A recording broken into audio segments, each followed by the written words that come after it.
Try mo maglayas. Subukan mo kung pwede sa ibang bahay yung gigising ng tanghali, hindi tutulong sa gawaing bahay, hindi maghugas ng plato, hindi maglaba ng sariling damit, at hindi magligpit ng sariling pinagkainan. Diba sabi mo sa akin, lagi ka naiirita sa nanay mo pagka binubungaan ka? Try mo maglayas. Para malaman mo kung anong buhay sa ibang bahay. Kung para sa nanay mo, na parang feeling mo hirap na hirap ka, feeling mo kawawang kawawa ka.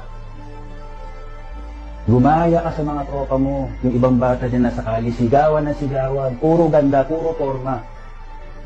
Pero walang naman ng utak. Ganyan kayong mga ibang kabataan ngayon, di ba? Pag sobrang luwag, aalarga, aabuso. Pag napagsabihan ng unti ng nanay, ng magulang, sasabihin sa mga classmates, pinagalitan ako, kawawa ako, magkampihan tayo. Diba? Sa nangyari nga sa nanay mo, sobrang kapal na lang ng mukha mo pag hindi ka pa magtino, Amanda. Uulitin ko, kung ano man mangyari sa kapatid ko, nang dahil sa kapababayaan mo, magdasal ka na ako sa kapupulutin. Kung maglalayas ka mamaya o bukas, bilisan mo. Ako na lang ang mag-aalaga, kapatid ko.